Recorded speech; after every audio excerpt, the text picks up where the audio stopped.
what's going on with the Ukrainian Prime Minister Arsenii Yacenyuk, who's here with us in the Situation Room. Mr. Prime Minister, thanks very much for joining us. Pleasure. What needs to be done to reverse what you regard and what the U.S. regards as Russian aggression?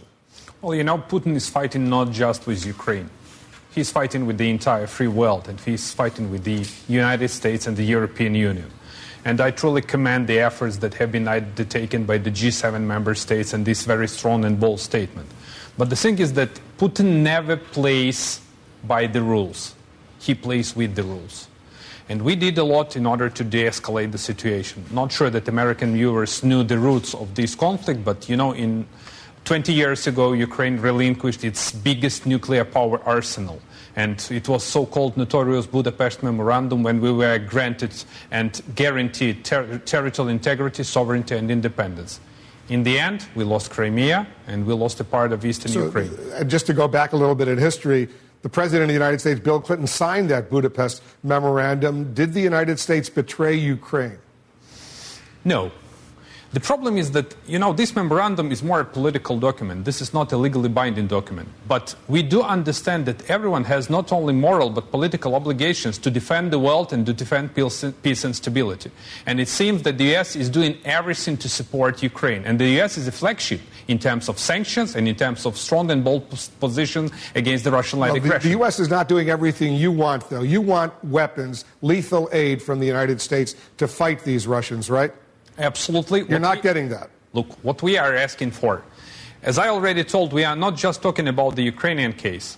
This is the threat to the entire globe and mainly to the EU. So Ukraine is like a bulletproof jacket for the European Union.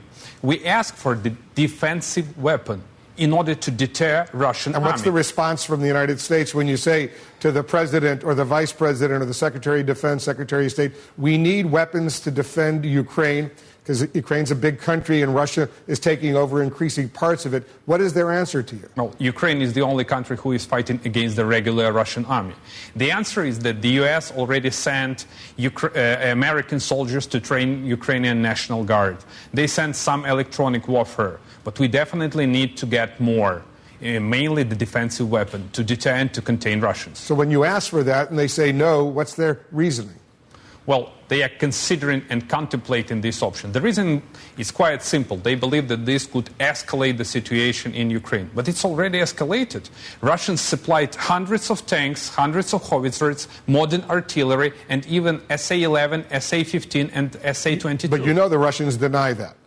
Well, they deny that there are any Russian troops in Ukraine right now. These are all Ukrainian, they say, these are Ukrainian forces who may be loyal to Russia, but these are Ukrainian citizens who are fighting your government. I want to be very clear.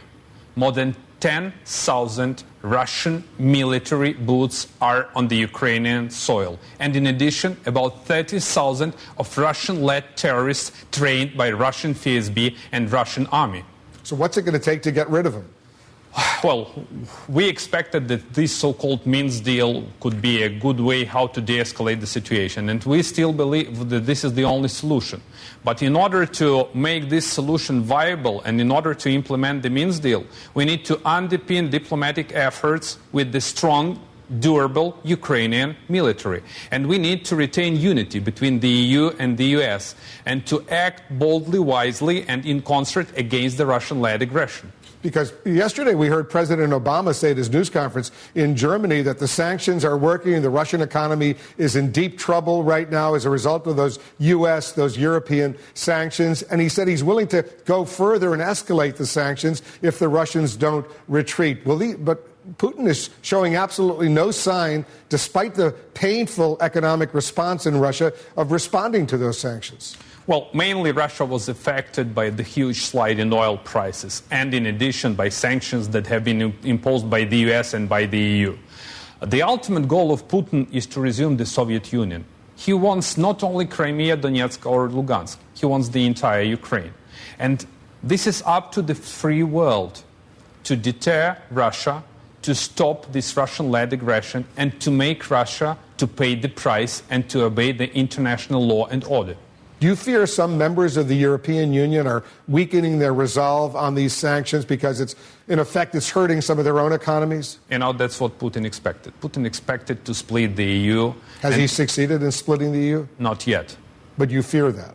Well, this could happen, but I strongly believe that the EU sticks to the values, but not to value. Ukraine is not a NATO ally, like Estonia or Lithuania or Latvia. And this was a huge mistake Poland. In 2008. You remember probably? Of course. We remember all of that when there was that possibility. But do you believe, and you're an expert in this area and you're on the front lines in Ukraine, that Putin and Russia would do to a NATO ally under treaty obligations with the United States and other NATO allies what it has done to Ukraine? Never. And the thing is that we missed a chance. You remember in 2008 in Bucharest, during the NATO meeting, we were not allowed to join MAP, Membership Action Plan, with NATO. And what happened next? Russia just invaded Georgia. And in a few years, Russia that didn't pay the price illegally annexed Crimea and invaded the east of Ukraine. So Russia posed a threat to the free world and to NATO member states. Look what Putin is doing. He's constantly intimidating the EU, NATO member states, sending his barrage jets and submarines to your borders. So we need to realize that Russia poses the threat to the US, to the EU, and to the global order. While you're in Washington, I assume you're meeting with top administration officials from the Obama administration and members of Congress. What's the bottom line message you're bringing to the United States right now? I assume you want lethal military equipment. Based on everything I'm hearing, the U.S. doesn't want to do that. But what's your bottom line request? To send a strong signal that Ukrainian nation is united, that we want to succeed, that we've been fighting for the European values, for our freedoms and liberties. That's everything what the United States stands for. So we have to do it jointly to make this world better and to make Ukraine a success story. And tell our viewers here in the United States, in North America, why this should matter to them right now. This matters to the globe.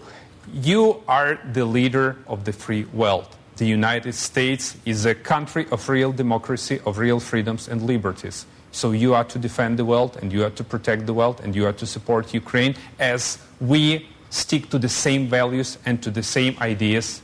But you don't expect U.S. troops to be dispatched in a serious way to Ukraine. They can go there to train Ukrainian military personnel, but you really don't expect what we call boots on the ground, combat forces, to be deployed to Ukraine, do you? You know, my answer, we don't expect to have military boots on the ground, but what we expect, we expect to have your business shoes on Ukrainian ground. What does that mean?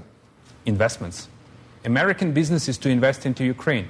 We've passed through difficult, painful reforms, but we want to make this country better, and we want to improve our investment climate, and having American investors being in Ukraine is another protective shield, and this is the way how to boost our economy and how to make Ukraine a success story. And the best way to respond to President Putin, to show that Ukraine is a successful and flourishing European state that is supported by the United States. Arsenii Yacenyuk is the Prime Minister of Ukraine. Welcome to Washington. Welcome to the United States. Mr. Prime Minister, good luck to you. Good luck Thank you, sir. To all the people of Ukraine. Thanks to the American people. Thank you.